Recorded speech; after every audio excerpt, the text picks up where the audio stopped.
Hello and welcome to the Outwith Christmas special. As we are recording this podcast, 2018 is drawing to a close, and what a year it has been. Listeners in the UK will no doubt feel the news agenda has been somewhat dominated by Brexit, while those in the US might feel the domestic politics in the form of Donald Trump have been omnipresent, while listeners in China may feel that the accomplishments of President Xi have been the defining story of the year. But out with these headlines, there are many, many more stories that have been begging to be told. Now, we've tried to cover as many of these as we can on the podcast, but I and the team recognise that there are a lot more stories out there. So what are the stories that are the most important, and what have we missed? How do we decide what makes it into a news bulletin or makes it into this podcast? And who are we trying to reach? Well, these are among the questions that my guests and I are going to try and answer today. And we have got three incredible journalists joining me for the special holiday edition. First of all, Kevin McKenna, thanks for coming into the kitchen. Kevin is a veteran journalist and commentator here in Scotland. He works for the Herald, the Observer and the National here in Scotland and, of course, UK-wide. Thank you, Kevin.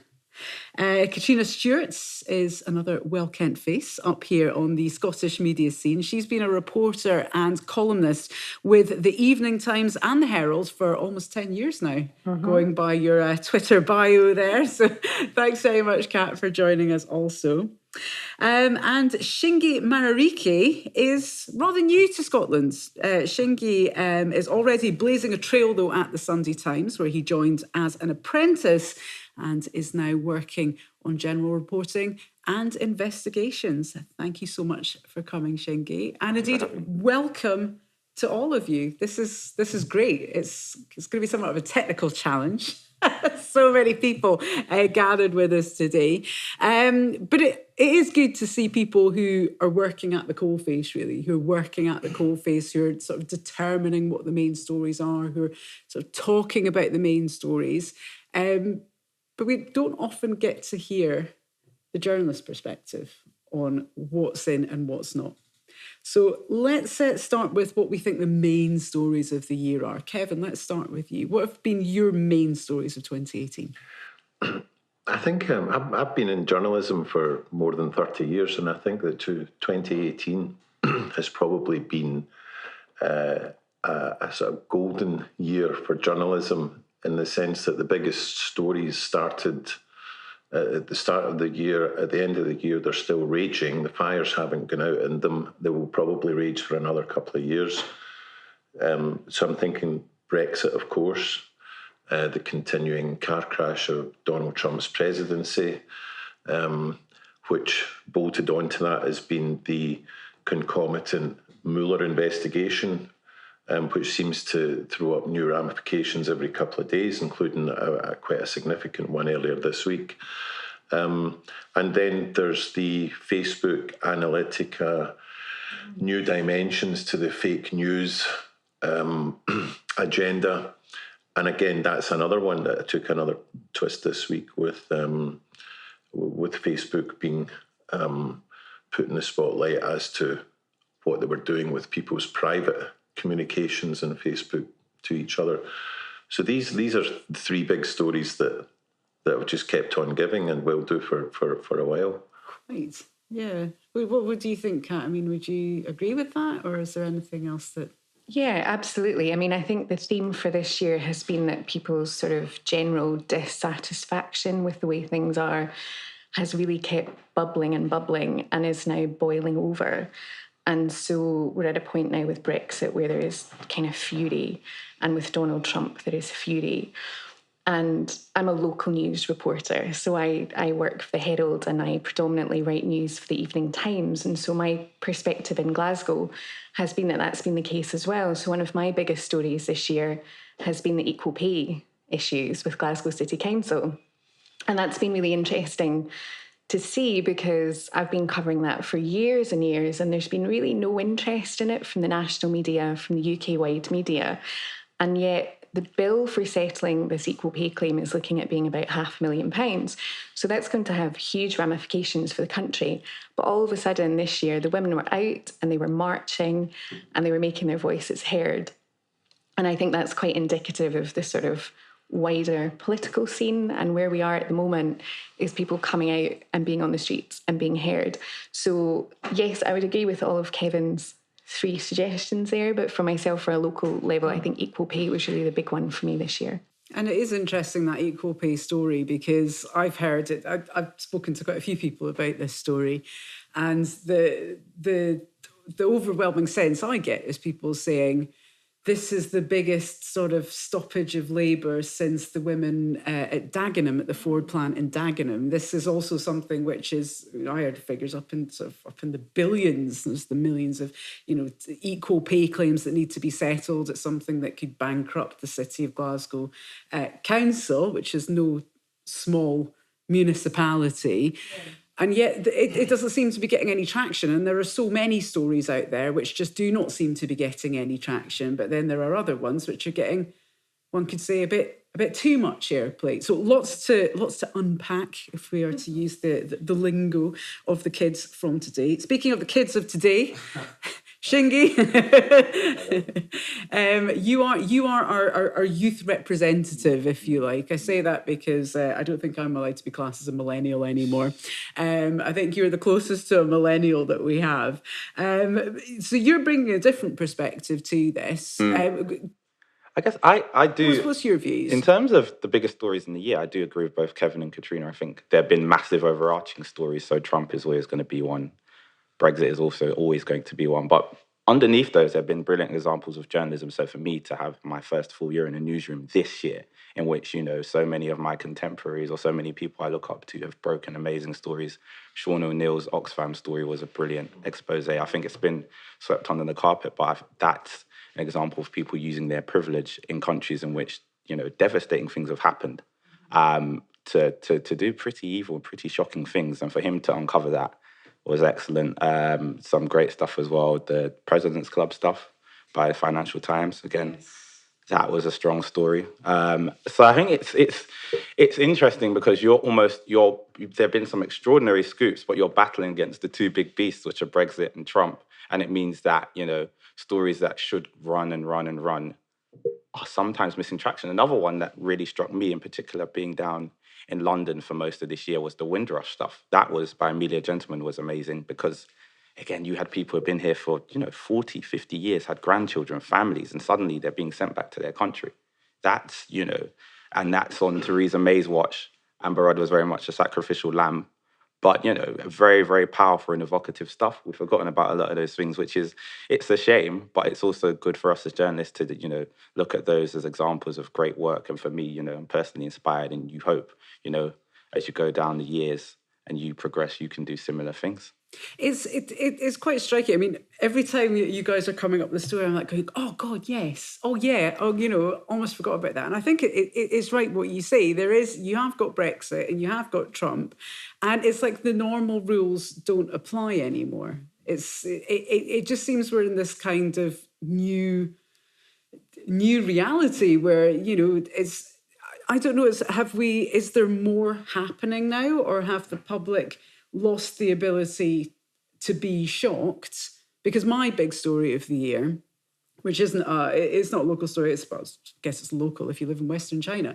The big story for me is the re-emergence of concentration camps, where Muslims in China, ethnic Uyghurs, are being rounded up into concentration camps. And since we recorded our first podcast on this, the Chinese government since passed an amendment to a law that made this legal. So for me, this is one of the massive stories of the year. And yet it is just impossible to make any kind of dent in public.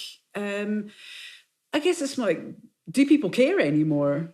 Well, I think you quite remember that with social media, which brings a lot of opportunities to journalists, but also to the general public, because it allows them to bypass us if they want. But it also means that they're ripe for exploitation, as we've seen with some of the Analytica issues. But what's been happening in China is the same kind of thing was happening during the rendition of prisoners at Guantanamo with no trial. Britain's participation in that, and Britain and America and its allies spent an awful lot of time, an awful lot of money, and an awful lot of expertise to ensure that the reality of these concentration camps and the way that they were being conducted by countries that fancy themselves as the champions of democracy, and countries who have traditionally said that China is the enemy of democracy. China doesn't need to, Britain and America don't need to take any lessons in other countries and how they treat people. And yes, I agree with you that the issues at stake, as you've just portrayed, haven't been given a massive hearing, but that has social media and the way to exploit it has enabled governments to distort it this way and that way, to diminish a story or to kind of breathe life into it, which I suppose makes our jobs, if you like, even more important, because we have to continually question the sources that we have and how our stories might be interpreted, where we're getting them from. Do you think sorry to jump in, Kat, do you think we've lost the trust of the people we're supposed to be serving? I mean, this is the big thing that I've been sort of grappling for a while. I've noticed this for the last few years. I take exception to being called a liar, and I found that increasingly since for the last sort of 4 or 5 years, it's become an awful lot more commonplace on social media. This was back in the day when people were using Facebook more for expression than they were than I'm finding now. It's journalists are liars. You can't trust what you read in the press. You really can't trust this. And so, we're getting to this situation now, I feel, and in my experience, where, we're doing the work. We're researching things properly. We're sourcing things properly. We're putting together incredible exposés that, we've talked about. But, I mean, are we reaching anyone? I think anger is a very natural response to that, but I think we have to look at criticism constructively and try and work out how we're reaching our audiences and how we're communicating with our audiences. And that's really frustrating because the main feedback that we get as journalists is negative, because people will become angry at things and that's their motivation for getting in touch. Very occasionally you get nice letters saying thanks very much for that lovely story, but they're few and far between. And so, if you go below the line on articles, it's consistently negative. Twitter is horrendous. Sometimes it's a snake bit. Facebook is really not very much better. And I have certain areas that I cover for my papers that I've always felt like I had really good relationships with the people in the communities I was working in. And recently that's gone awry. And that's really difficult to deal with when people who in person, who you speak to constantly, are saying, well, actually, I don't trust you anymore. I think you're lying. I think you're manipulating the news. I think you've got an agenda. And my initial reaction was to be really offended at that, because I haven't changed what I'm doing at all. But really, there's a lot of self-reflection that I think needs to be done, and we need to work out why it's gone wrong and how we're going to fix it. And how we deal with our readership. Are they customers? Are they consumers? Are they partners? Are they members of our organisations? And I think trust has been damaged, and I think the reasons for that are very, very complex, and the way that we fix it is going to be really complex as well. I agree. I think one of the things that pops up a lot is also based on reporting of the last 2 or 3 years is that we missed stuff. We didn't predict Trump being elected. We didn't predict Brexit. Issues like Grenfell could have been covered in a way that may have been, from all reporters, more humane. Same with the Manchester terror attacks. People were getting, letters on their doorstep being like, can you talk to me? There just seems to be, in the kind of in the kind of, we're very much closeted off. Our buildings are very homogenous, very heteronormative, very white, very middle class, and that is a big issue because it means reporters who may naturally fit in certain areas or may find it easier to talk to certain people. You don't have any of those. I remember a very senior executive came to one of my training courses once. Obviously, won't say names, and then I kind of just asked, and I didn't want to be that person, but I asked the question. I just said, so, how do you sort out the ethnic imbalance in your newsroom? And then he just kind of stopped and said, oh, we had one guy and we tried to send him somewhere. It's like you need concerted efforts to make a newsroom more like the real world. That way we can get closer to those issues. Just like Catriona was saying about local reporting, you build up a rapport with that community. It's easier for me to build up a rapport with, working class inner city Londoners. That doesn't mean I can't report in Glasgow. It just means that I can help inform my newspaper's coverage. And I've tried to do that and I will consistently do it. Yeah, and that is really difficult. And that's something I'm constantly having conversations about because my newsroom, the Herald is very middle class, it's very white, it's predominantly male. The Evening Times is more female, but again, I'm from a working class background and I would probably still class myself as working class, so that might be a bit of a delusion. But it's educated people who are just a homogenous bunch of people. And that's a kind of self-perpetuating problem because if we don't have minorities in the newsroom, if we don't have a diverse newsroom, they're not going to be asking for change. And, we have Women in Journalism Scotland, which is brilliant. We've just set that up. I'm on the committee. So I should say that I'm completely biased about how great we are.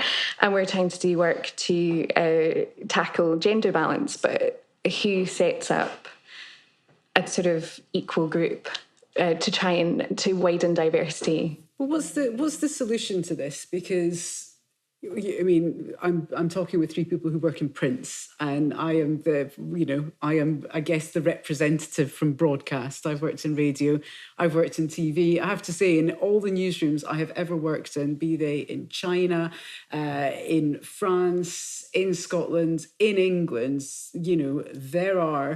there's a fairly even gender split, it has to be said. Maybe the women aren't the ones in the top positions. I think that's where the sort of the gender disparity is.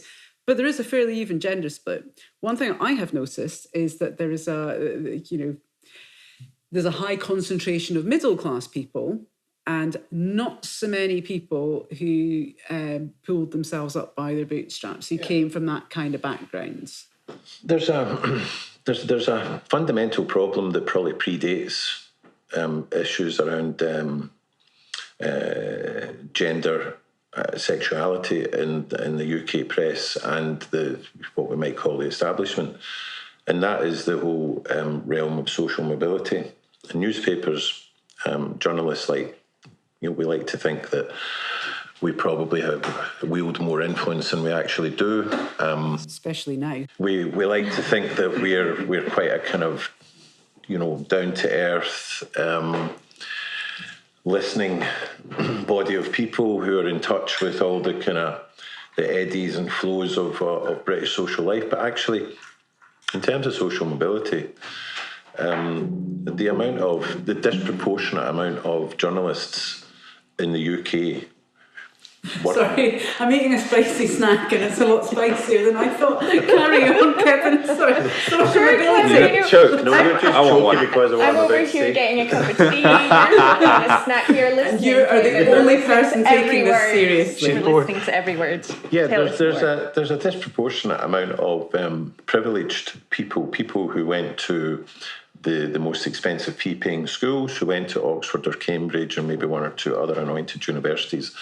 And this pattern happens across government, both in the government and in the opposition. Labour traditionally have just as many disproportionate number of the elite, the affluent elite, as the Conservatives.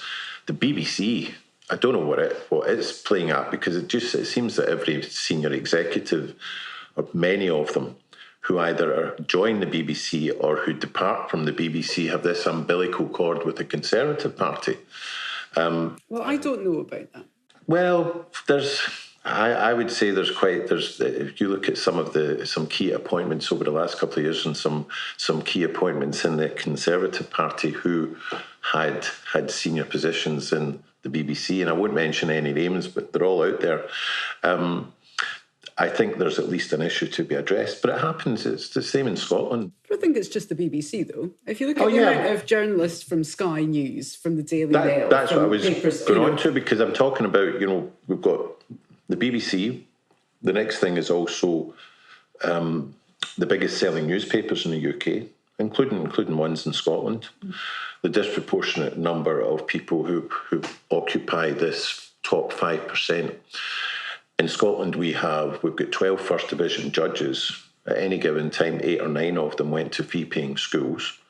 Now, only 5% of the country went to one of these schools. Therefore, you could be one of the best lawyers, one of the most gifted, most just and able lawyers, male or female, in Scotland. But if you didn't go to the right type of school, you've got no chance of getting to the top of your profession in Scotland. And this is modern, diverse, enlightened, bright Scotland. So what's the solution then? Do we need quotas? Do we need, how do we tackle it? Because, I think it's fair to say there's a bit of we're not as representative as society. Our newsrooms could be more diverse. How do you tackle that?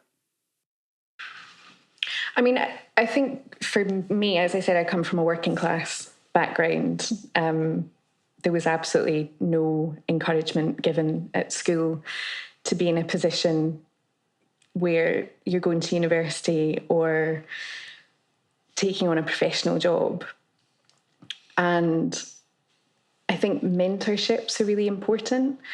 There's already a very good scheme in Glasgow schools working with mentors, but I think if I had had a role model at that time, if I had had someone who was taking an interest in my career, and that is eventually what did happen. I got into journalism because someone took an interest in me. That's such a good point. And encouraged me, and I wouldn't have this job now. And there's still very much a sort of imposter syndrome sense. Sometimes, if I'm doing something like this or I'm on the BBC, my overwhelming sense is, what on earth am I doing here? I shouldn't be here. I don't belong here. And it's a huge hurdle to try and get over, and it doesn't really go away. And I keep hitting this microphone because I talk with my hands quite a lot. And so I think it starts really young. I think it starts in schools, and things have changed a lot. I am actually technically a millennial, Halla, but I will forgive you for your earlier comments. Millennials post 1980, isn't it? It's pretty elastic. It's 82 and onwards. All right, then I am definitely not a millennial. Slightly older People millennial. who've been born in the millennium and we're only about 18. Yeah, but then even I wouldn't be. No, I thought you were 18. So that's either Behave like it. Generation X or Generation Y, but I could never remember which way around it is. So I do think things are changing in that regard. I think there's a lot more acknowledgement of the importance of social mobility in schools, but we're probably, we're not going to see the benefits of that for some time yet. But I think it starts very young.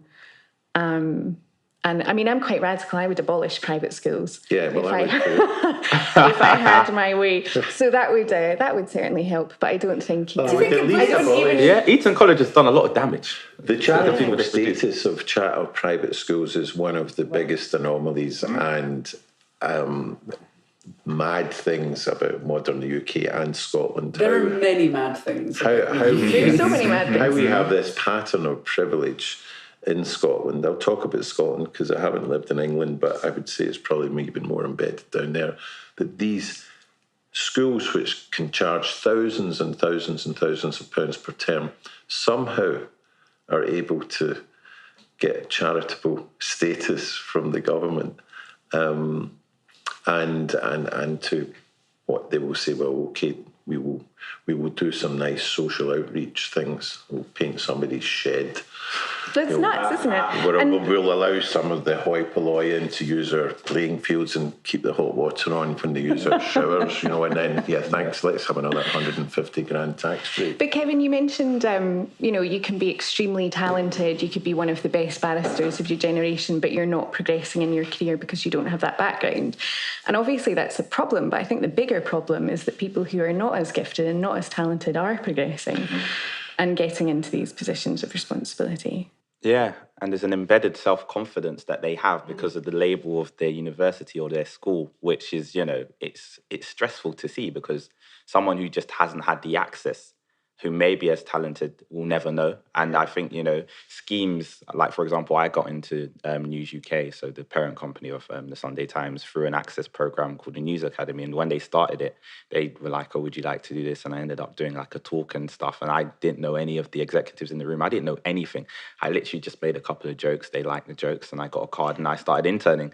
Then I grew into it and now, I know all of these journalists. But at the age of 18, I didn't know, probably didn't know Caitlin Moran, for example, who's obviously a big name there. One of those, I didn't know anything, but I had, gusto and I had what I hoped was a flair for writing. And then it just began to take shape because I was in the building, I met them and the opportunity presented itself. Brilliant. Yeah, exactly. And that's the difference, isn't it? I think for some kids, there's a definite career progression. And then for other kids, it's a kind of happy accident. And that was my experience. I worked in a coffee shop and Shireen Nanjiani, who was then an STV newsreader, was a regular customer and I used to chat to her. And I was saying, I'm doing this degree and I've got absolutely no idea what I'm going to do at the end of it. And she phoned up a few weeks later and said, why don't you come and do some work experience? And that was me. I got a foot in the door, and then again, the news editor of the Scottish Daily Mail was a regular customer, double tall semi-skimmed latte, and he invited me in for work experience, and that was it. And again, it was about being in the building and learning when I was there. Then once you're there, you have to take the opportunity, which you did. Yeah, you grabbed it, and you obviously as well. Yeah. Well, it sounds like the hardest thing is getting a foot in the door. That's and then after that, you do need to be able to graft. You do need to be able to, let's not kid ourselves. If you can't string a sentence together, if you don't know how to identify a story, you're not really going to get far in the world of journalism. It's there is a certain amount of talent that has to come along with it, but getting in that door is often the biggest hurdle. One of the most rewarding stories that I did this year was just a couple of months ago, and it was about the medical school at Glasgow University, which for the first time for a top UK medical school had 20% of its current intake of students coming from the 20% of the most deprived areas in Scotland. That took 10 years. That was a project that took 10 years of tried and tested, trial and error rather, and a commitment, and also an acknowledgement that people from disadvantaged areas who perhaps didn't have private tutoring or who didn't have a lot of the advantages, not just of private schools, but schools in very good areas, were just as bright as anybody else. And to go back to your question about what we do to solve this, is that if there's a will, if there's a commitment and a recognition, there are just as many smart people who are, if you like, marginalised. And if there's a will to try and reach them for the good of the country, the economy, how we educate our children, how we look after our ill and deprived, then we will do it. But at the moment, and this goes across all parties, there's never been a sufficient will to do this properly, I think. And look, I include my own trade in this as well as government, because it doesn't necessarily translate into immediate votes. You can't write a manifesto around it or put a leaflet through a door saying, we're going to make it easier for your kids in 5 years' time to get to university. 'Cause And the reverse of that is that the people who have the power think, well, we're going to make it harder for our kids in 5 years' time because there's suddenly going to be this wealth of talent and competition for them. It's a hard sell going in both directions. And this touches on what Kat was saying earlier, even about the women's march and strike in Glasgow. I mean, this is a universal avenue. I've always felt that if more women had been in the banking sector in 2008, we wouldn't have had the banking collapse. I think that if there were more women perhaps represented in the Brexit negotiations or in a certain sector of the UK government, we wouldn't be at the current impasse. I mean, how do you test that? I don't know. I think it's a difficult path to go down to sort of blanket say that women and men behave in different ways as a rule. There are generalisations that can be made. But yes, I think you're absolutely right in saying that having more diversity in the decision-making process means that decisions will be made to be more equitable. And the women's issue at Glasgow City Council is a really good example because the unions were all men. The representatives in the council were predominantly men. Though that is now not the case, Anne-Marie O'Donnell is in charge and things aren't moving on as fast as the women would like them to. But diversity, of course, is a really good thing. And we've gotten completely away from your original question, which I think was about trust in the media. Yeah. Well, and we'll come back to trust because, I think it's great to talk about diversity. I think the diversity issue is pertinent. I personally think that's where a solution will lie. But, can it change it overnight? This is, Kevin, you mentioned 10 years, 5 years. It may even be longer. Do you guys think we have 10 years? I hope so. For my sake, well, you're just in the career, I literally chose this. So. Exactly, I chose this career. And when you say we, Halla, do you mean newspapers? Newspapers, or do you mean the media? I mean the media. I mean the media on the whole. Sorry, I've got a snack in my mouth. Shingi, give us your point first, because you're optimistic, but then I'll kind of come back. I mean, you have to be rational. Like last week when I was taken on a trip to like Eurocentral, where they print a lot of kind of the newspapers. So the Times, the Telegraph was there, Financial Times, just up the road. And I was like, this is a novelty because this might not be here in this form in 10 years or 15 years or whatever it may be. But I think the gravitas that names like the Times, the Herald, Observer, Telegraph all have is important. And the talent that they attract will remain that way, because for me to go home and say, I work for the Sunday Times, I'm 22 years old, people go, oh my goodness, that's great. And that's a great honor. And it also gets people to talk. And there are, experienced heads there that can help tease out your talent rather than you sitting in a back room posting Medium blogs. You learn about what mistakes you make on an assignment. You learn about, how better to pose questions, how better to sculpt and mold a story.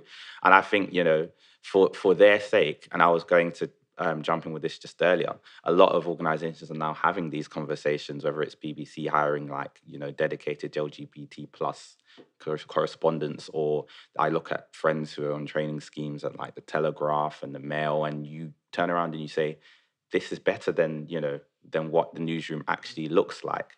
There is a degree of progress, and these brands have, or some of them do, some of them have enough financial heft to invest in different ways of telling stories, and those are always important, and they'll always be knocking around. So I might be utopian, but I think we'll be fine. It will just be very different. It will be very. The reason I say this, and to respond to your point, Kat, obviously we have 3 representatives of the newspaper industry, but even in TV, I go to events where I'm sort of talking with young people, or talking with women, encouraging them how to get into the industry. It's well, what do you do? I'm a newsreader with STV. Oh right, okay, yeah, but I don't watch TV.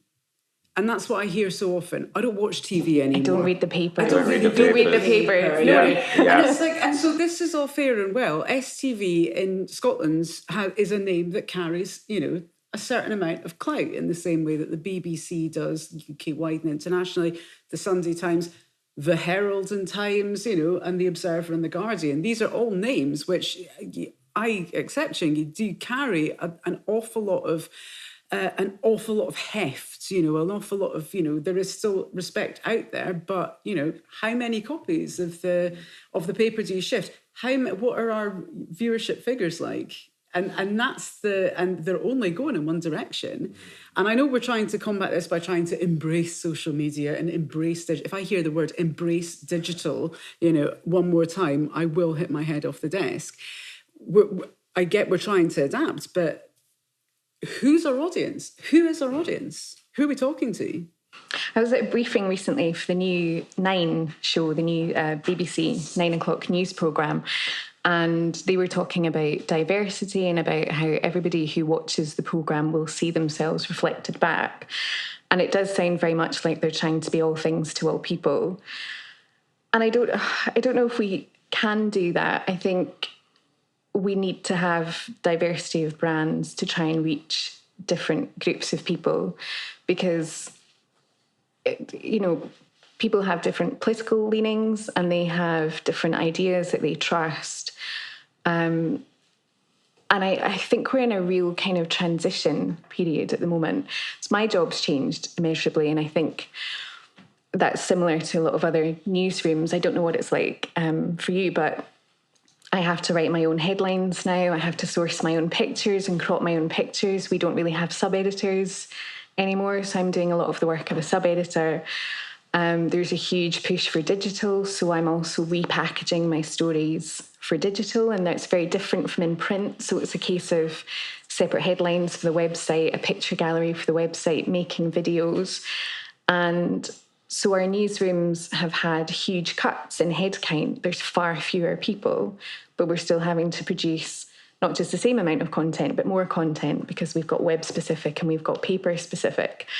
And that's how things are done at the moment, but I'm not sure that's a sustainable model. And I think we probably need to try and narrow down our focus rather than broadening it out. Mm-hmm. And I think we're also still trying to work out what people want online. I mean, I went to Burma last year. I went to a Burmese refugee camp, and that was an incredible experience, and I wrote about it. And that, to me, that was a story that took a lot of time and it took a lot of effort, and it was well researched, and I agonised over every element of it, and hardly anybody read it on the internet. And yet I wrote 6 lines about a new Krispy Kreme donut opening, and I think about 250,000 folk clicked on that. So I keep using the word complex, but it's just so complex, trying to work out what people want, how we appeal to them.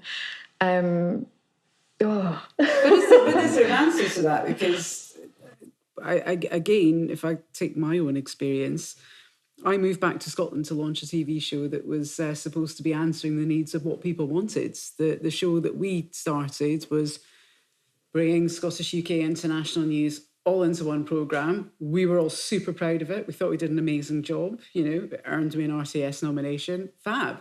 But no one watched it. So, is there this distance between what we think people want and what people actually want? And I'm not saying that we should just be writing about Krispy Kreme donuts. But, it feels to me like there's a massive disconnect between what we're doing and what people are reading and what they want. And I don't know how to get around that. No, and there's something that bloggers have that people want that they're not getting from the mainstream media. I hate the expression MSM. Yeah. It's MM. Mainstream is one word. Yeah. And I wonder how we get over that hurdle, because we do have checks and balances. As we were saying, we have trading schemes and we have conventions that have importance, and we have experienced people that we learn from that bloggers don't, and there's no accountability and there's no right of reply, and any sort of misinformation can be spread, but these blogs are very well trusted. And that's a really interesting new phenomenon and something that we need to really address, I think. We've, I think to a certain extent, newspapers and journalists killed the goose that laid the golden egg, because for years we were accustomed to criticising, slaughtering even, destroying careers, destroying governments, shooting out judgments willy-nilly, sometimes with very little knowledge, but it didn't matter. There were newspapers to fill, pages to fill. And the only redress that we allowed the public was one page called the letters page. And that was quite often edited by an old chap who was close to retirement, very, very intelligent, with his own, bias. And only those and such as those actually were allowed to get into the letters page. So for generations, we did sit in judgment of people, governments. We exposed their peccadillos while never having our own peccadillos, held up to the light. And this, over generations, eroded people's trust and certainly didn't make us very popular. In fact, for years, and you still get this, you have to laugh when you have somebody publishes the list of the top 20 most distrusted or hated professions, and journalism were like, the kind of bottom feeders, we're kind of like next to pond life when it comes to this. So then along comes social media, and this resentment that had built for years, and which we never recognised or we ignored, and we certainly didn't allow them a platform in our papers. Well, when social media came and the bloggers took advantage of it, there was only going to be one outcome. So some of these bloggers, we're quite disdainful of, because they use kind of unparliamentary language. They can, they upset people. They have kind of some dodgy agendas. But again, for generations, we haven't behaved very well either. You would say, well, who does the more damage? Somebody like a red top tabloid who can destroy an individual's reputation, who will devote pages, and actually not just red tops. I mean, we're all guilty of it, with some, prurient, detailed sexual peccadillos. I think that's what people want to read. How can we then sit in judgment of bloggers who kind of might use the odd kind of disdainful, or rather kind of unparliamentary language with some swear words and being a bit provocative? Yes, and one thing I find, I think you do get that online as well. Let's not kid ourselves. You do get that online, but I think there is also it seems to me at times that we're trying to I don't know. I mean, are we? We're recognising that there is an issue. We're recognising this perhaps distance between ourselves and our readership, ourselves and our viewership. I mean, are we going around it in the right way? We're trying to do more clickbaity kind of stuff, where there are opinion pieces are taking up an awful lot more of the paper than I think they used to. But back in, when we had newspapers in my house in the, in the early 80s when I grew up, there weren't massive comment sections. Why have we, this, one of my sort of the issues I have is, massive chunk of the paper is opinion journalism. Why should I care what such and such thinks about the what's going on in the world today? I mean, are we responding to it? Right? I don't know. I mean, if we all had the answers to these questions, it would be. Yeah, I think we're looking at it in a really short-term way. Clickbait has worked for a while and it's produced the results for a while, but people are wise to it now. But what kind of results? What's the results? Look at Mail Online. It's the biggest news. Well, apparently the most widely read news website in the world. It's a standalone publication in a lot of ways, with its own editorial team and its own graduate trainee scheme. Yeah, exactly. And I think that newspapers trying to emulate that's part of the loss of trust as well. A smaller part, but definitely a part. If I try and package, it's not my forte, I'll be completely honest, but I'm learning, and it's a whole new skill set. But people will just comment underneath and say, this is clickbait, I'm not reading any of your stuff ever again. So it's a very short-termist way of doing things, and people are not stupid. They very quickly get wise to our Are we treating our readers as if they're idiots? Our readers and our viewers? Are we talking down to our readers and our viewers? I think a significant element of the UK press always has. I have to laugh when I hear people talk about some kind of far long ago golden age of journalism in the UK and newspapers where everyone was honest, we were full of integrity, we gave all sides of the argument and it could be trusted.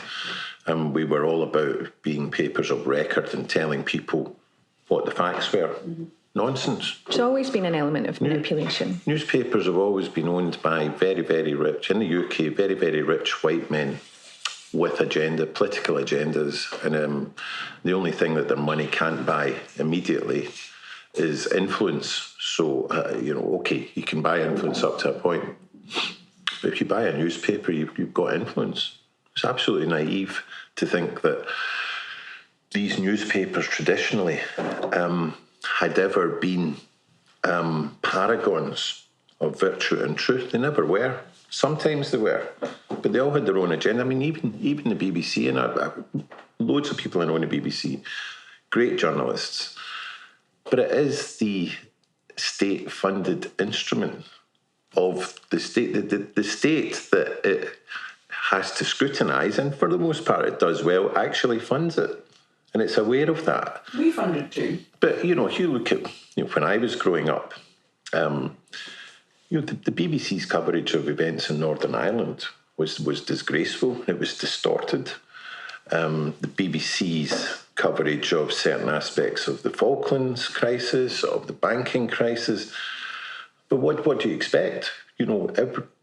To imagine that these organisations, this massive organisation with so many journalists and so many interests, funded by the state, can always see that little thin line of truth and integrity at all times, is probably saddling unfair expectations in the BBC. Of course, it's going to, depending on the kind of bias of the editor of the day or of the year. It will fall in. I have to say that's not just specific to... And it's not just the BBC, it's any news organisation. But it's the only one that's state-funded, though. I worked at a state-funded broadcaster. I've worked at two in the UK. This is overseas, and I'm not going to name any names, but I've seen, the same... I think we are all human. We're not robots. We're never going to be completely impartial. I think it's there is an element to it, but regardless if it's the BBC or if the BBC gets accused of being such and such things, STV gets accused of being very natty or very whatever. The Sunday Times will be accused of being, I don't know, quite it's a Murdoch paper, no? So it's you're an instrument of the establishment. You are. I have always wanted to be part of the establishment. It turns out now I am. It's marvellous. I didn't get my jacket or my special badge, but there we are. I mean, I guess my point is that there is no one's ever going to be totally down the line. And there is always... Is it just time to accept that, are we putting enough emphasis... Are people expecting too much of their news services? And do they want impartiality? Do people want impartiality? Because people want to read what they agree with and will project... one of my colleagues, David Leask, is a very skilled, very intelligent talent. Yeah. And 50% of the people hate him for being a tool of the state and 50% hate him for being SNP. So people project their own assumptions onto your writing. I'll write something that I think is very fair and very balanced, and then the next day look at the comments and I'm being accused of this, I'm being accused of this. There's a whole swathe of Rangers fans who hate me because they think that I'm a Celtic supporter. And then there's a load of Celtic supporters who hate me because they think that I support the Orange Walk and that I'm a Rangers fan. Neither of these things are true, but that's the perception that's built up, and so people will read what they want to read, and I'm not sure there's that much of an appetite for impartiality. Is that a sign of the times, or has it always been like this? I mean, I think you're being hugely... Well, I mean, I've got way less in terms of in the way of experience, but I think you're being naive if you go into journalism and think it's always going to be straight down the line and straight, even with the BBC and impartial completely sticks to facts and doesn't use facts in an elastic or imaginative way. I just think the onus is on you as a reporter, or a person, first and foremost, a person of principle, to do what you think is right and to stand up for yourself when you think something's wrong. And it takes time for you to develop that. Sometimes, it might just creep around to the subs bench rather than tell my editor, but you try and make those calls. I mean, you can't say the same for everyone, but that's just life. But I think you've hit on quite a good point there, and I think perhaps when we look at the challenge between, professional journalists or instruments of the state, whichever way you want to look at it. But with professional journalists, there is always that, we're not paid enough to do this for anything other than conviction. It's you go into it to bear witness, to tell stories, to talk about things that are happening and to reach out to people. The reason that I've been, tugging at my forelock is because I want to be able to, to talk to people and tell them what's going on. And my anxiety comes from the fact that I'm worried that we're not getting to people. But, I don't think anyone around this table or anyone at the organisations that we work for, anyone's getting into it to be deliberately misleading. And that's where the kind of the innate quality will come from. And I'm sort of hoping that, was that my buzzer? I'm kind of hoping that someone will, that will eventually filter through, that these things could be cyclical. Like we'll go through a phase of, we'll be trustworthy and then we're going to be untrustworthy. And it's just a case of hitting those troughs and so on. But it's, it strikes me whenever I see, I noticed this after the Scottish independence referendum. There's all the crowdfunders for, we're going to launch a new TV channel. We're going to launch a new this, this is the real media. This is the real, the real news, what they're not telling you. And, and I've watched a few of these things. And I remember watching one, this is our news. This is the real news. Don't listen to what those liars, liar STV, liar, STV News Tonight are doing. Or, and you watch this thing, you just think you're fighting perceived bias with bias. Yep. And you're not doing it very well. I was It's like we're having kind of a whip round for an autocue for the programme. I was really depressed during the independence referendum at the demonstration outside of the BBC. And I gather there was another one attended by the usual suspects a few months ago. Yes. Yes. And remember it well. And these people will use this phrase liar when it may only be an error. Yeah. So somebody gets something wrong, he's a liar, which then means that they're accusing this person of deliberately twisting something, doing a lot of hard work in the midst of it, putting it out, rather than just accepting it might have been a mistake. Yeah. Newspapers have, for all those stories that we're talking about, 2018 has been a golden year for journalism.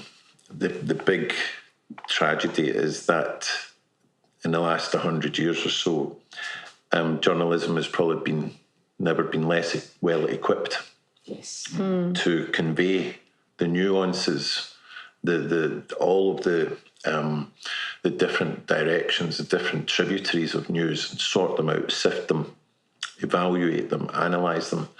Because, the Herald and Times, I worked in the Herald as an executive 13, 14 years ago. There's probably fewer than half of the journalists currently at the Herald and Evening Times that there were when I was there. So at a time when you get these massive global life-changing stories such as Brexit, such as Trump, complicated themes running through them, when we need lots of journalists, lots of specialisms, we don't, because we've made them redundant. Some of that is because there's been an erosion of trust in the news gathering outlets, which has led to smaller circulations. But some of it is also because other people, very bright people, are taking advantage of social media, putting out blogs, and we're currently in a kind of maybe a 10-year revolution. Because what we have in common with journalists, authors from 200 years ago is the word. There will always be a premium value on words. Mm-hmm. At the moment, we're probably seeing the back end of newsprint carrying those words. And it will take another 10 years till we see what is the popular, preferred and trusted medium to carry those words in the next generation. So while that's happening, there's anarchy. And it's going to take us a while to kind of settle down and see what are the ones that can be trusted and what ones not. But as I said before, the ones that we thought we trusted, like, the big national broadcasting outfits, the 250-year-old papers, were never really that trustworthy in the first place. And it was probably unfair to expect them ever to have been, given who was owning them and what their agendas were and what information they wanted to impart and what they wanted you to think of Britain's involvement in, places thousands of miles away. I'll get off my soapbox. That's okay. I'm still set on mine. There's so many different strands to it, though. We're talking about a lack of trust, and is that as prevalent as we perceive it to be because we're only looking at social media and online comments? Is that really representative of all of our readers? It's probably not, but how do we find out what's representative? The internet has also meant that people are used to now getting the news for free, so our work literally has no value to people. We have training and we learn from people who are older than us, and that's another problem with a lot of redundancies, and a lot of the more experienced people in the newsrooms that you would learn from are gone now. And so younger folk, millennials like ourselves, are having to find their own ways. Completely lost my train of thought now. There's loads of experimentation going on. Yeah, well, you were talking about trust. Trust is something that is conveyed and gained over years, and as you were saying, a lot of older journalists, more experienced staff journalists are leaving or taking redundancy packages. So millennials, such as you both, who a generation ago were able to cut your teeth but be mentored. It might be rough mentoring. You might have, but it was, you can't do that, or I wouldn't go to him, I'd go to her. These things are all very invaluable. There's less of that now. There's much less of that now. There's much less of that. And you're kind of thrown in at the deep end, thrown to the wolves. And I'm not sure younger people that we have coming, no offence, but younger people that we have coming into the office are as receptive to that. There's things that you could get away with in a newsroom even 10 years ago that you wouldn't now. I've had some real bollockings, sort of people standing up and shouting, throwing things. You learn pretty fast. Do you think so? Because I guess I'm on the older end of the spectrum here, and when I see people, people coming in, younger people coming into our newsroom and just expecting the moon on a stick. Yeah, a lot of people. That's what I'm saying. They're not as receptive to this kind of knuckle down and work hard. Work that phone for 3 hours. Yeah, you know what I mean? Exactly. Or even just the other thing I see is just a startling lack of ambition. It drives me lippy. You give someone, it's like, oh yeah, I found this on Twitter, that'll do. It's like, no, it won't. I need you on that phone for 2 hours. And if you're, it's. And that's a big problem with this internet-based journalism, is you can just find something on Twitter or Facebook and stick it on a news website and call it a story, where there's no phone calls going in, there's no reaction, there's no balance, there's no content, there's no additional information. And it's very, very easy to be lazy. And that doesn't help the overarching problem. I'll stand up for my generation a little, in the sense that I think, yes, that's true. You can pull something off Twitter, and yes, you can do a very quick rip.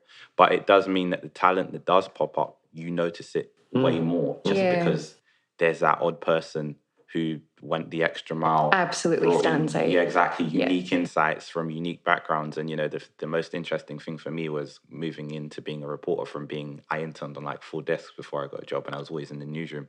And then seeing, what kind of people come in every 2 weeks, and reporters don't give them that much time a day. If you've been a reporter for 15 years, it's just the workie sits next to you. But for me, I'm kind of like, they're in and around my age. How do they conduct themselves? Where do they pick the stories up? And, the power of everything we're talking about, in the sense that, there's lots of blogs and there's lots of places where it's a quick turnaround and there isn't much depth. It means that you value great journalists and great journalism way more. And even if you don't realize that a story, for example, that Pret story that went around about the girl who died when she had a sandwich which wasn't appropriately labelled, I sit next to the reporter John Ongo Thomas in London, who broke that story, and it was just clever forward planning. He knew when the inquest was. He had spoken to the family. He had done all of that, and then everyone else followed. And even if people didn't attribute it to him, I know the BBC didn't, and that was a bit problematic. But he did that. And a lot of the issues that we have in public debate and a lot of the topics we talk about, whether it's big or small things, a journalist did do that. And you just hope that people do turn around one day and say, actually, who is the original source for that? Where was it? And it's only, we are in a select handful of people who can do that. We've in the last year or so, we've had a couple of stories which throw into relief the challenges that some journalists face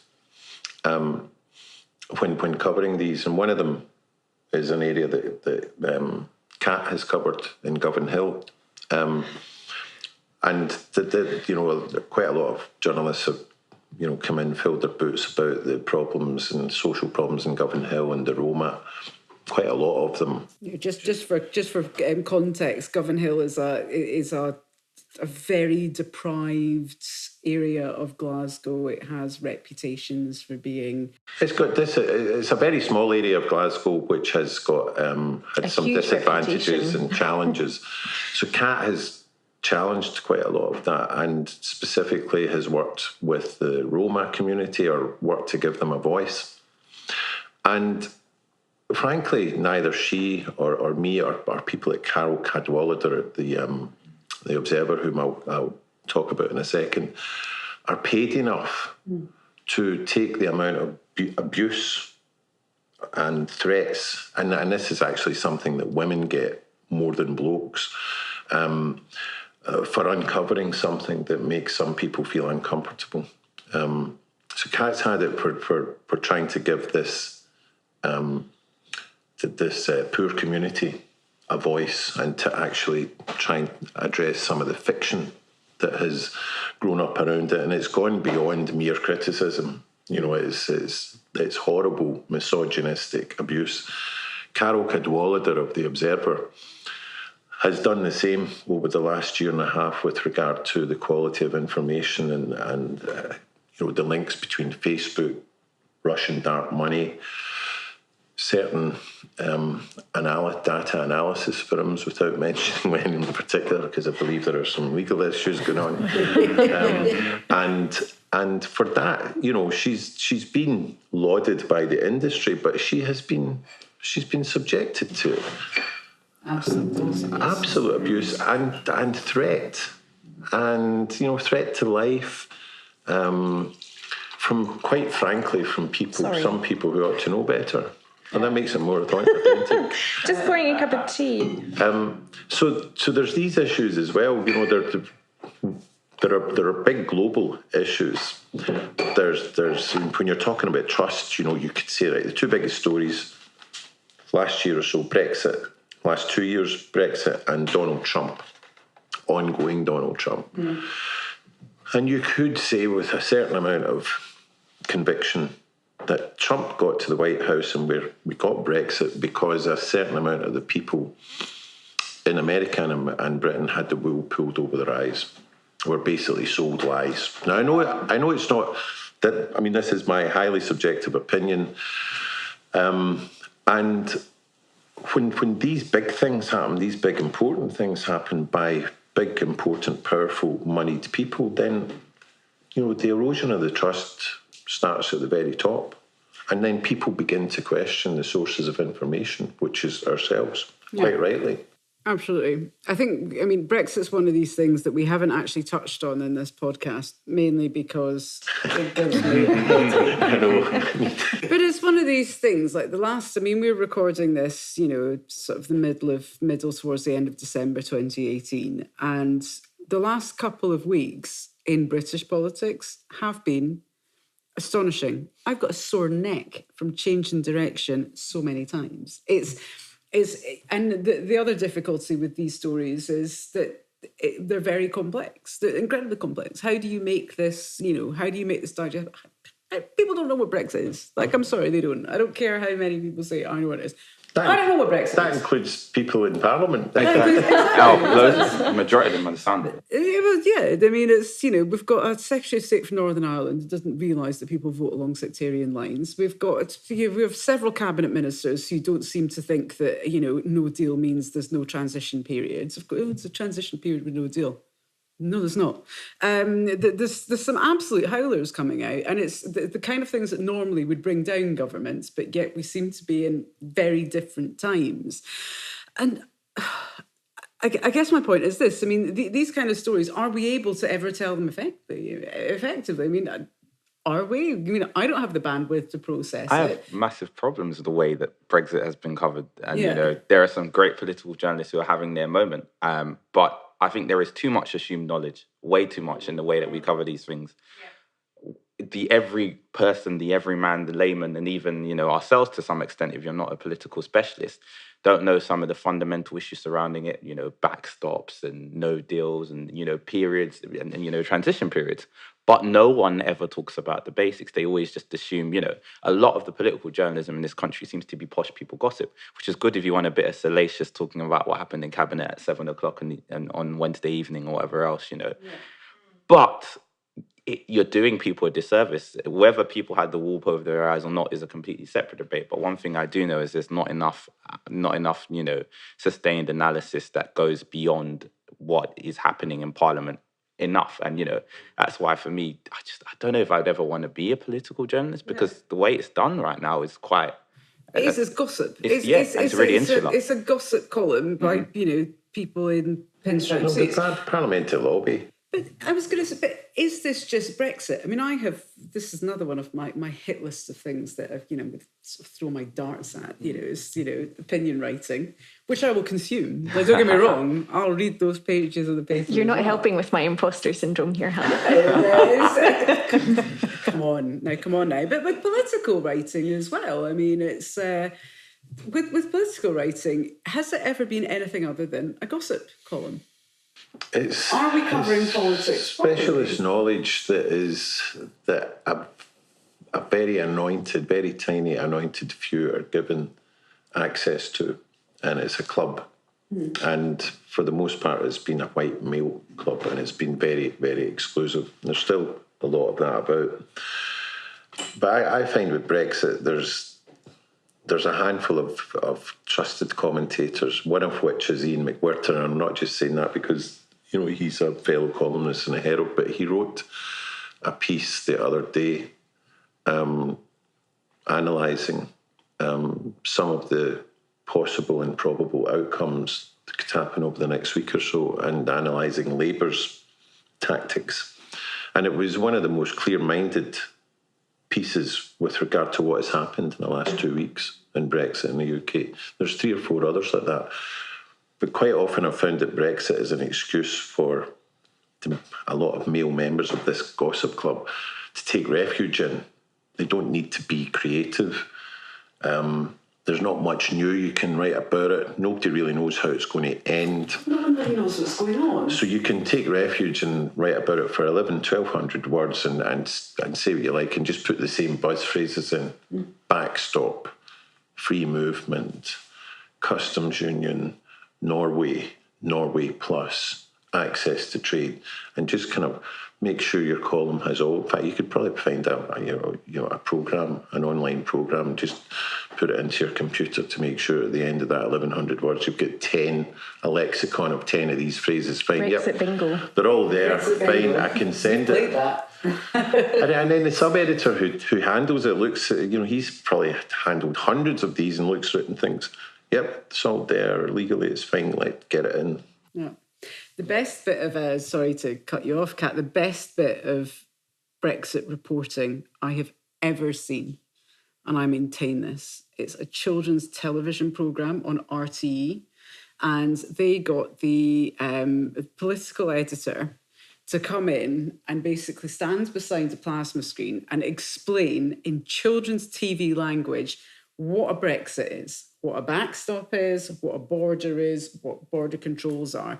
And I was sitting there for, I think, 3 minutes, 31 seconds, absolutely enraptured, because I was like, I have learned more from this than I have from 2 years. You need to tell me the link for that.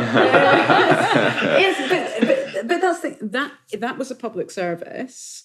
And I was like, and we can draw our own conclusions, the fact that it was an Irish broadcaster doing this and not one here. But it was absolutely incredible. And I found that a lot more useful, a lot more illuminating than any of the gossip.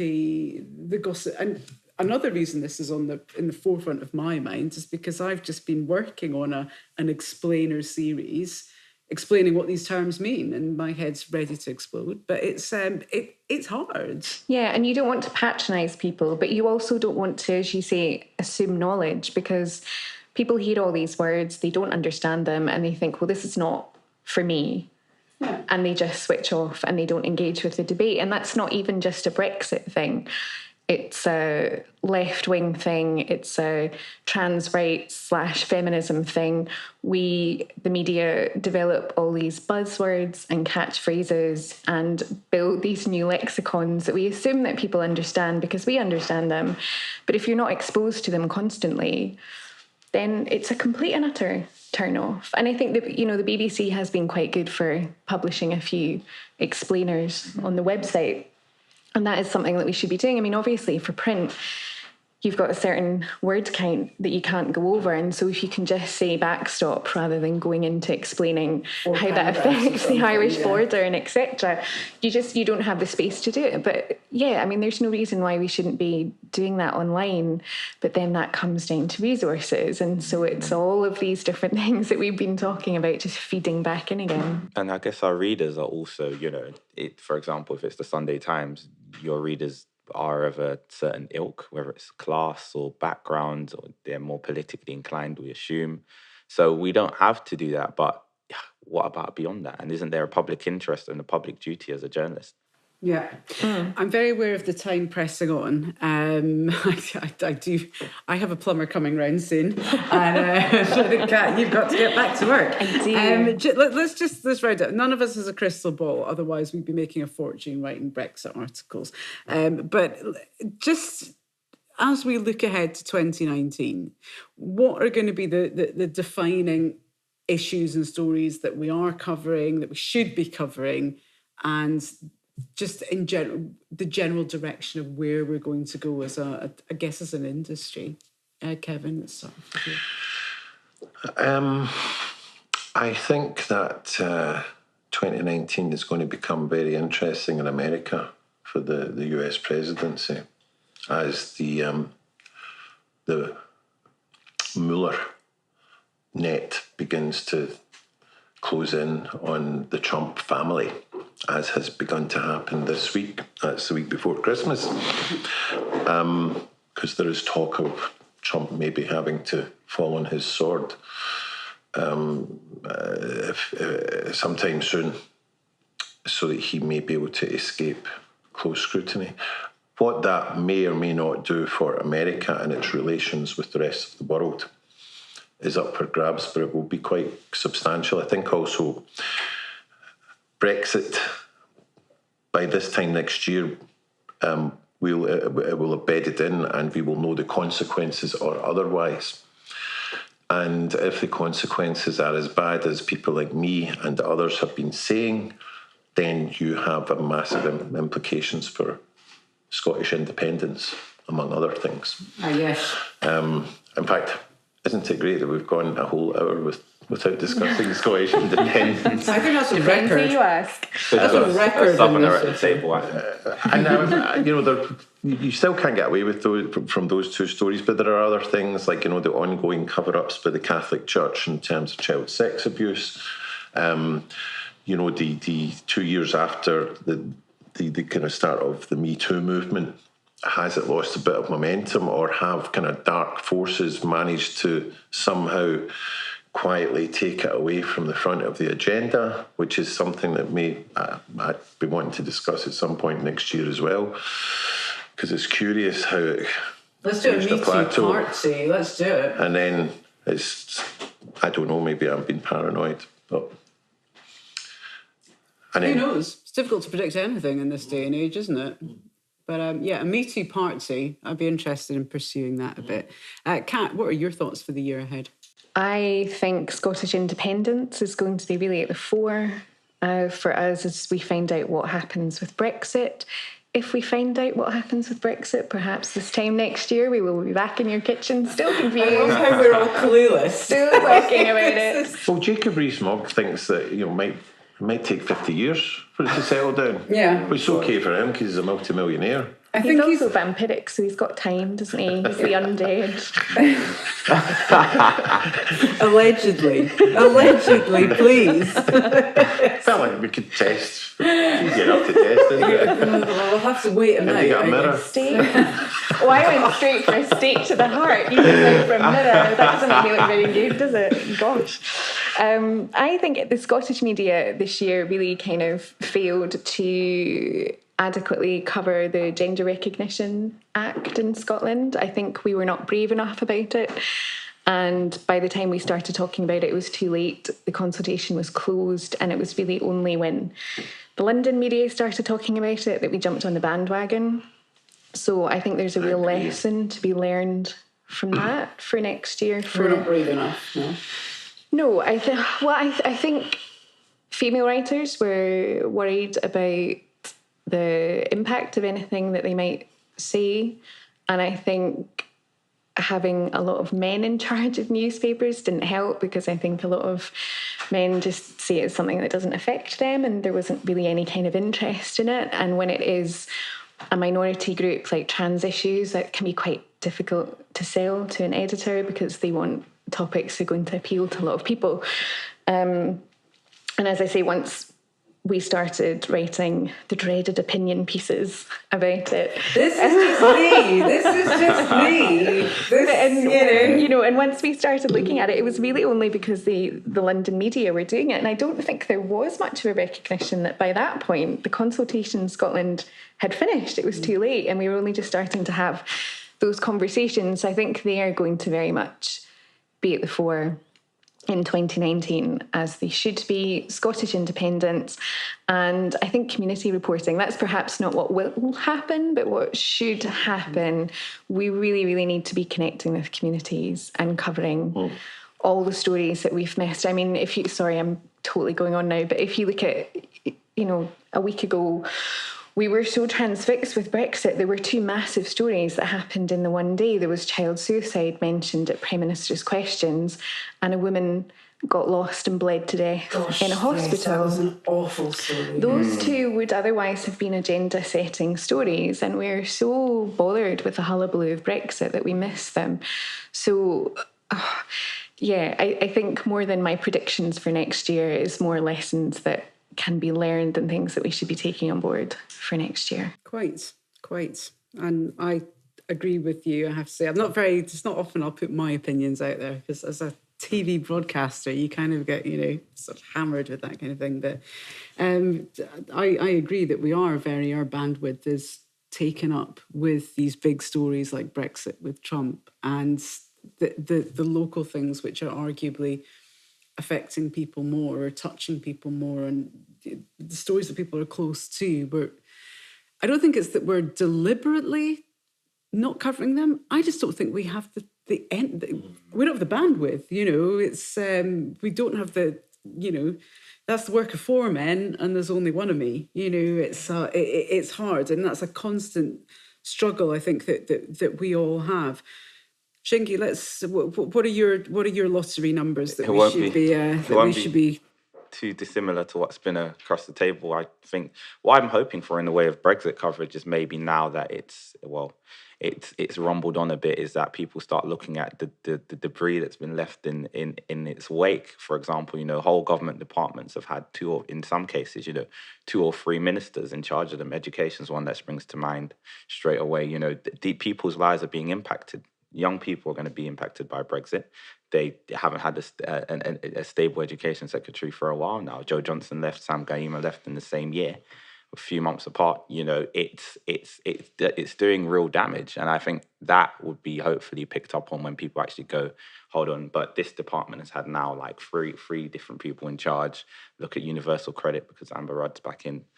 And you just kind of on welfare and pensions, and you just kind of you do hope that there will be the odd reporter that actually sifts beyond the kind of buzzwords and the politics to actually do some of the real life stories and looks at its implications. And I think some people will, because they realize, hang on, I'm getting a bit bored of hanging around the lobby. I'm getting a bit bored of just reading the uppity analysis online, and I'm going to do some stuff on actual people's real life scenarios. So that's I guess what I hope for, and I'm optimistically predicting it too. Excellent. Well, then I am optimistic as well. We are going to have to draw this to a close because Kat, your editor, is going to give me a nasty phone call in a second. So let's draw this to a close. I want to thank all of you for sharing your opinions and for having this discussion. Thank you to Kevin, to Kat and to Shingi for the discussion. And also I'd like to take this opportunity to thank the other incredible contributors to the Outwith podcast. And you've really made us, I think, a real standout addition to the podcasting community. I want to name check a few of you now. Thank you, Josh Chin from the Wall Street Journal, for bringing his insights into the Uyghurs and the state-sanctioned oppression they face from China into a wider domain. Thanks also to Stephen Carroll from France 24 for explaining the Greek financial crisis and its ongoing repercussions on the European project. Thank you to Kit Gillett from the New York Times for shining a light on the ongoing fight against corruption, the efforts to undermine that fight, and the involvement of Donald Trump's lawyer. That's episode 3, if anyone wants to check that one out. Thanks, Chris Edwards, for talking us through the political turmoil in Australia and outlining the parallels we see in many democracies, and also from distracting us from the political turmoil here in the UK.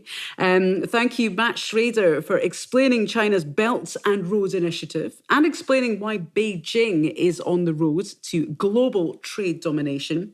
We've also explored the fate of Nazanin Zaghari-Ratcliffe and other dual Iranian nationals who are caught in the middle of tortuous relations between Iran and the West. And that's all down to British-Iranian journalist Sanam Shantieh, who was speaking with us earlier this year. We've shone a light on the little-known story of nuclear waste from Scotland heading to sacred Aboriginal lands. That's with James McEnany. The Scotsman journalist Martin McLaughlin has talked us through the unusual business dealings of one Donald J. Trump right here in Scotland. And the Guardian columnist Eve Livingston has explained what the Me Too movement actually means and what, if anything, has changed. I think we are going to do a Me Too part 2 when we examine the fallout of that in a bit more detail. These are just some of the issues that we have tackled on the podcast, and there are many, many more out there waiting to be told. Now, we're going to take a break over the festive periods, and when we relaunch, it will hopefully be with an exciting new partnership. In the meantime, please have a listen back to our previous episodes and do get in touch with us. Join the conversation by tagging @Outwith Podcast on social media and let us know what you think. Subscribe so that you never miss an episode. Leave us a rating because I love stars. And all that's left for me to do is to say thank you so much for all your support. Thank you to our thousands of subscribers thus far. It has really been our pleasure sharing these stories with you, and we're looking forward to doing more in the year ahead. All the best for 2018, all that remains of it, and we wish you all a very successful, happy and healthy 2019. Bye-bye.